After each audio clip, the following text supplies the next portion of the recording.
So Star Wars Battlefront 2 released last month, and you can check out my original review on it if you like, if you haven't seen it already, and I enjoy the game overall to this day on the multiplayer side of things specifically, but I thought the single player campaign was incredibly lacking from a gameplay and design standpoint, as well as a huge disappointment from a narrative perspective as well, mainly due to the large amount of misleading marketing around the game and what the story was going to specifically be about. So I was intrigued when they dropped the Star Wars Battlefront 2 Resurrection free DLC expansion to the campaign. It came out last week and it added 3 missions to the campaign, all of which follow Iden Versio after the events of the campaign. Now, the final epilogue mission of the original campaign was one of the high points of that entire experience for me, and I really enjoyed it. And knowing that that epilogue in the original was setting up these missions for the DLC, I was really curious what they were going to do with the DLC. I thought they might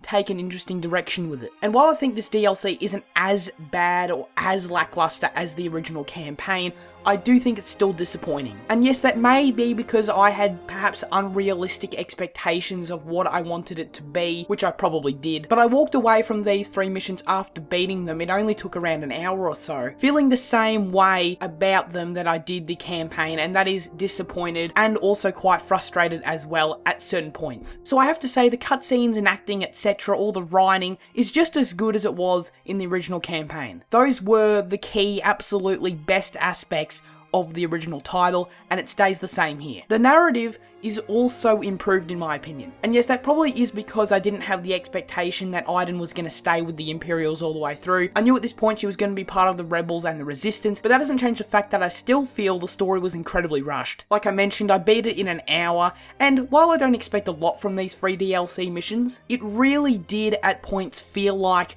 that they were just taken out of the main base game, literally cut straight out of it so they could be put in as free DLC later on. So perhaps the developers could say, look, we're supporting the game, we're giving it free campaign, single player DLC. That's purely speculation on my part, but at times it did feel that way. Obviously, I didn't expect anything wild to have changed from the original campaign, considering this was most likely developed at the exact same time, so there was no way that the developers could have accounted in our feedback from the original game. So no, I didn't have wild expectations that this was going to suddenly fix everything I had an issue with gameplay wise in the campaign. But nonetheless, it was still a letdown. There were many points in this DLC in Resurrection where I was just overwhelmed with boring mission structure. There are moments when you are literally doing the same thing over and over and over again, killing constantly respawning enemies until you can eventually interact with an escape pod to further the mission, and that's when the game tells you need to do that 2 more times. When I completed it the first time, I'm like, oh, thank God that's over.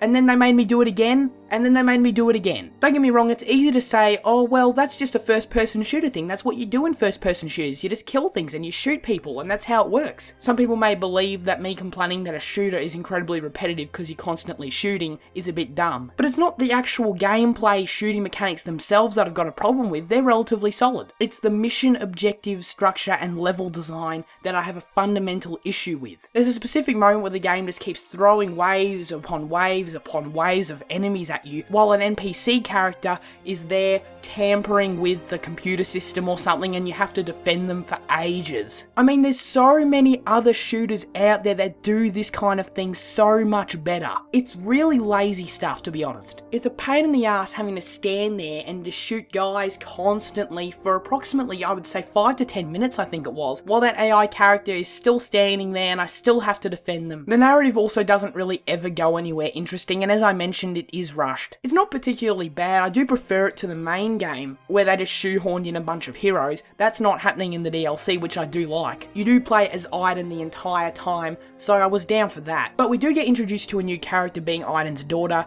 and she has literally almost no character progression whatsoever. It kind of feels as though we're just expected to care about her, so I just wanted to ramble about that DLC. It released around about a week ago or so. This wasn't a very coherent review, I know, but I felt as though I needed to express that it was a letdown once again. And yes, I did prefer this to the main campaign. However, if you have Battlefront 2 and you were maybe excited to jump into Resurrection, hoping the story would take an interesting twist, or hoping the story would tie into the films nicely, you'd end up being disappointed, and I'd tell you, don't waste your time with it. So as always, please leave your thoughts on this topic in the comment section down below. If you are new to the channel, be sure to check out some of my other content and subscribe if you like what you see. Thanks for watching this video. I'll see you all next time. Please do take care and farewell.